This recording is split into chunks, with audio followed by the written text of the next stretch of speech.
Hey, what is up, you guys? It's Dustin, and I am back with another video. Now, you guys know that Jaclyn Hill posted that she was closing her brands the other day, and a lot of people had a lot of varying opinions on that. In researching just a few things that Jaclyn Hill said, there's some inconsistencies that have been brought up that I want to talk about.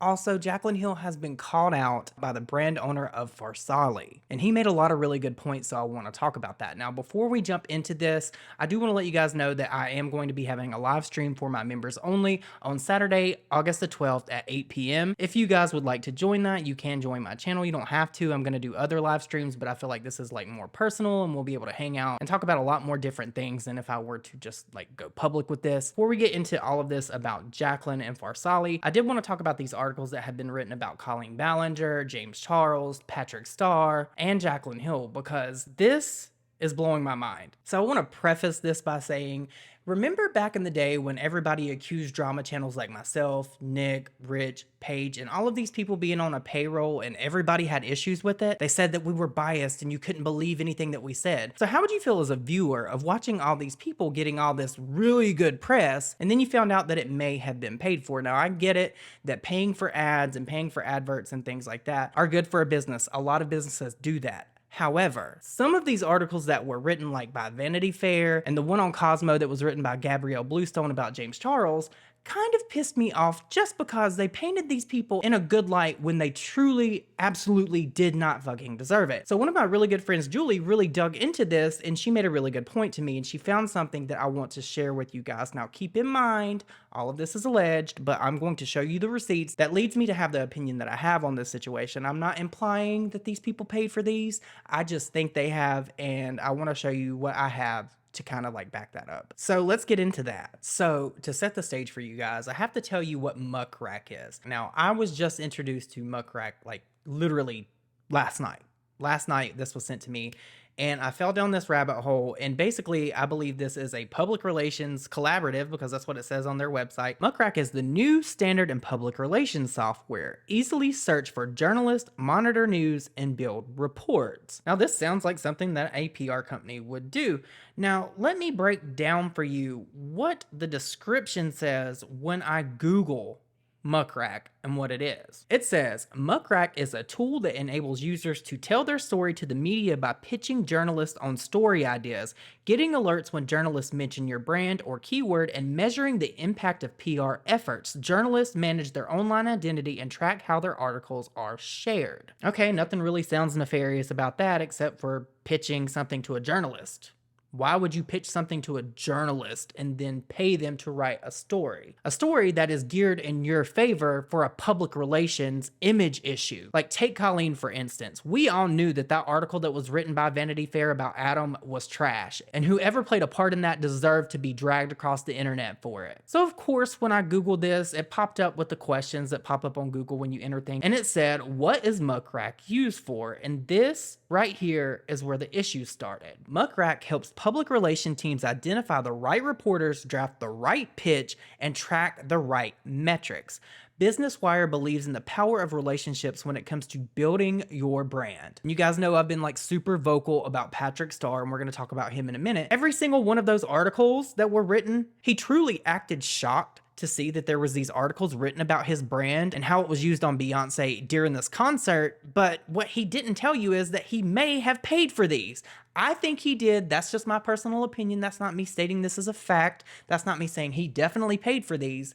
But what I'm about to show you led me to believe that he did. And my whole issue with Patrick doing this is, just like with James, it seems like he's using Beyonce's image and likeness to endorse his product when it's not really an endorsement, because Beyonce, we know she did not apply that to her face herself under her own volition at all. She has a makeup artist. But what Patrick did, in my opinion, is he just used Beyonce's image and he attached himself to her name with these articles to push his brand even further, which in my opinion is super shady if you're not compensating Beyonce for using her likeness. So now let's talk about these articles now that you know what Muck Rack is. So there was an article written back on August 8th just a few days ago about Jaclyn Hill, and it was titled, "YouTuber Jaclyn Hill revealed she's shutting down all of her brands," in a video reflecting on the aftermath of her infamous 2019 lipstick controversy. And at first glance, I was like, girl, why is this even being written? Jaclyn Hill has tried to rewrite history multiple different times about these lipsticks and them not being contaminated. Like, it's the same song and dance over and over and over and over again. And now that Jaclyn Hill is allegedly shutting down her brands because she just don't want to deal with it anymore, she wants to drag all this shit back up again to try to rewrite history and get away from the image that she created herself. Now, this is where it gets hairy.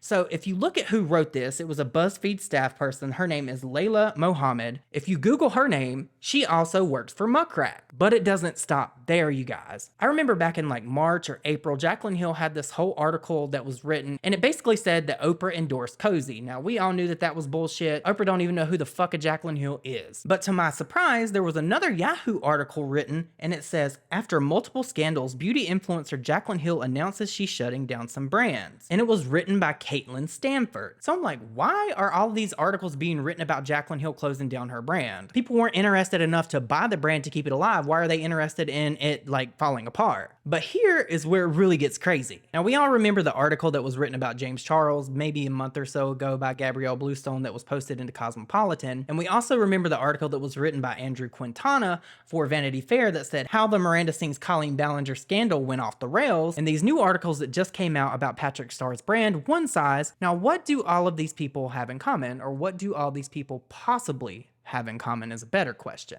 They are all in some part connected to Muck Rack.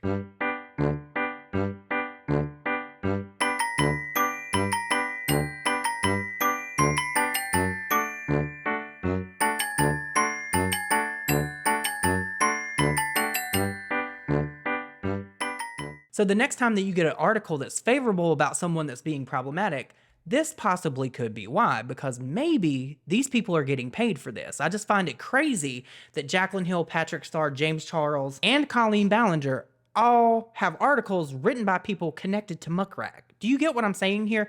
Back in the day, drama channels got dragged to fucking hell because people thought that we were on a payroll and putting out biased content for people to consume to change people's opinions about people, when in reality, these influencers are possibly paying Muck Rack or a subsidy of Muck Rack or a company like Muck Rack to write favorable articles to get them out of the shit that they've put themselves in. Which is fucking crazy, because how is that any different than somebody saying that a drama channel is biased because they might have allegedly gotten paid? And by the way, nobody got paid by anyone. But these people can go out here and have people write articles about them in a favorable way, and that's okay? Where is the same energy? But I really want to know what you guys think about that, because I found this very interesting. I know that PR is a thing, but when you get into PR and you're trying to clean up the image of people that really do not deserve it, like Colleen Ballinger and James Charles, I have to question your morals a little bit, especially Gabrielle Bluestone. Like, especially Gabrielle Bluestone, given that she skirted past every single thing that James Charles did that could have incriminated him, and it did incriminate him. She just glossed right on over it, and I'm not okay with that, and I don't like that, and I don't appreciate that as a journalist. What the fuck happened to journalism? Journalism is not being paid for a favorable review or a good quote about someone. That is not journalism. Journalism is finding the truth. Journalism is vetting what people tell you before you run and put it on the internet for possibly millions of people to see. That is not journalism. I feel like journalism died a really long time ago, but I want you guys to let me know your thoughts and opinions on all this down below, because this is nuts. I can't even get it out what I want to say, so I'm just going to go ahead and say it right here. We have to talk about Jaclyn Hill and her dirty deeds that were done dirt cheap. So as you guys know, in Jaclyn Hill's most recent video where she talked about how she was closing down all of her brands, she told some lies. She told some fucking lies, girl. Let's just be honest. Jaclyn Hill got in that video and she told some lies, and I have to talk about it, right? So Jaclyn Hill in her video basically said that she used to walk from her job at Mac on her lunch break over to the Ulta and hang out and then go back to Mac, right? I remember working at the Mac store, all right? And this is when I was physically on food stamps. And during my lunch break at Mac, I would walk upstairs in the Chicago Woodfield Mall and I would go into the Ulta store and I would just walk around and stare. And I remember feeling like always slightly embarrassed because like the sales girls would be like, "Can I help you?" And I'd be like, "Oh, no, it's okay." Because I did not have $1 to spend on makeup. But I would just walk around and swatch stuff and just like dream about like being able to own these things. And I've talked about this. I talked about this like 8 years ago. Well, not shockingly, this completely contradicts what Jaclyn Hill said in her video, because in a previous video, I believe it was at her wedding with John Hill, she said that she used to walk over to the Sephora. Place that I shopped at for years, the place I used to go to my lunch break and couldn't afford. Sephora used to give me samples because they knew I couldn't afford things there. And the fact that I see my face there, honestly, like, even if someone can't afford it, even if you don't own it, I just hope you know that from the bottom of my heart, champagne pop. Which I actually do believe to be true, because the Ulta that Jaclyn Hill allegedly walked to did not open until September 27th, 2019. But girl, not only that, if you pull up where this Ulta is versus where this Mac is in this same general area, it's 1.3 miles away. Do we really think that Jaclyn Hill walked on her lunch break from Mac all the way to this Ulta that would have been 1.3 miles away? Is Jaclyn Hill a time traveler?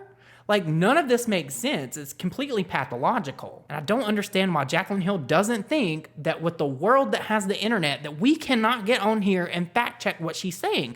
It's almost like she lives in like the 1970s, where she doesn't think that the internet is a thing that we can just get on here and just readily type in what we want to know and find it out. And this to me is just her completely lying to these people's faces. It's honestly sick. Like, there's something going on. You don't lie about things like this. Why would you lie about where you went to on your lunch break? Especially since this place wasn't even fucking open at the time that you worked at Mac. You guys, Jaclyn Hill is a time traveler. She is a time traveler. She's already forecasted what's gonna happen with her brands. She's already worked out the articles that are gonna be written.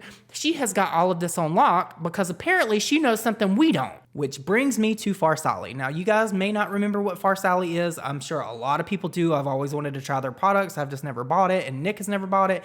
So I'm not buying it, and if Nick doesn't buy it, I'm not gonna use it. If you watch this video, Sal, please feel free to send it to me. It looks pretty. It looks like it's a great product. I wanna try it, but I'm not paying those prices. But I'm sure if you guys remember, Farsali was super popular, and I think the brand shut down during the pandemic, and they're just bringing it back now. And they even offered Michaela a billboard in Times Square to review their product. You may remember them from that. However, this is a very successful brand, and I think what he is telling Jaclyn and the critiques that he gave her are very valid and good, and I wanted to share them with you guys, so check it out. But there's actually nothing funny about it whatsoever. There's nothing funny about the way I handled it.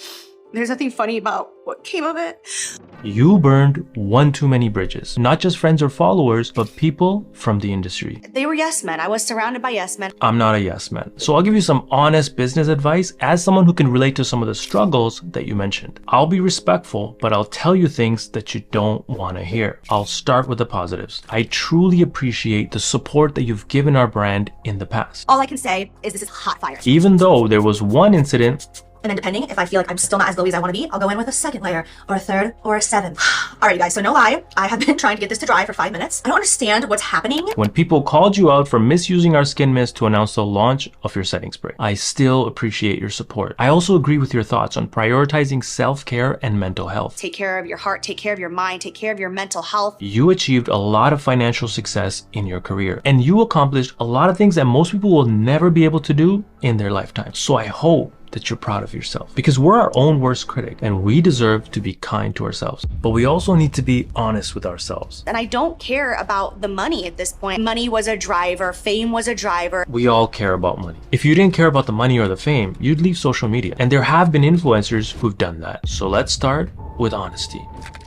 I feel like a salesman, and it's just not me, and it feels icky. As a brand owner, you have to be the salesman. There's nothing wrong with talking about your products. I do it all the time, but it's your character that'll outshine your products. I'm kind of backpedaling. I'm like shutting my brands down. I don't wish bad upon anyone. I know what it's like having to shut down your brand. So I sympathize with that situation, because self-care is more important to us than anything else. But I also sympathize with Marlena, who also shut down our brand and lost millions of dollars because you backed out of a collab you committed to. Honestly, that hurt the most. It wasn't even the financial part, it was the betrayal. That's devastating for a fully self-funded brand. I've got to just stay true to myself. I hope you take the time to self-reflect. I think people can always make a comeback, but the first step is self-awareness and integrity. You'll see a few new things trickle in as we are shutting things down. I don't think it makes sense to announce new launches when your video is about shutting down your brands. It also contradicts you not wanting to be a salesman. And it feels icky. Again, nothing wrong with promoting your brand. It always boils down to your character. I just want to be happy. I want mental stability. Everyone deserves happiness, so I truly hope you find it. And to anyone who's been burned before, forgiveness isn't easy. It takes strength and healing. So I hope we all find our inner peace. Now, I know that we covered a lot in this video. I want to know what your thoughts and opinions are on this, because this whole Muck Rack thing really just itches my ass for some reason, because the fact that people like James that are problematic can pay these journalists allegedly to write a favorable article about them, and then they as journalists just go with what they say and not vet a damn thing that they put in there. It's bad. It's not journalism. Journalism is dead. If you went to college to get a degree in journalism and you're just going to go past every single thing that has been presented on the internet about people, and you don't even do so much as a Google search, you're not a journalist, and you should be fired. You should be ashamed. You should be publicly shamed. You are a piece of shit. But you guys, let me know what you think about that, and let me know what you think about Jaclyn Hill and this lie. Like, why the fuck would you lie and say that you went and walked to an Ulta on your lunch break from Mac when the store was not even there? You guys, we were getting comments about this on our vlog because me and Nick talked about it yesterday just a little bit, and I was just completely blown away by the people that live in this area that realize this and were like, Jaclyn, you're crazy. Like, this is nuts. So you guys, let me know your thoughts and opinions on all this mess down below. I know we covered a lot. And if you made it this far in this video, just leave me a smiley face emoji, because I'm in a really good mood today, you guys. And I just want you to know that if you are going through a hard time, it can't last forever. It will not last forever. But with all that said, I hope you guys have an amazing day, and I will see you all in my next video. Bye, guys.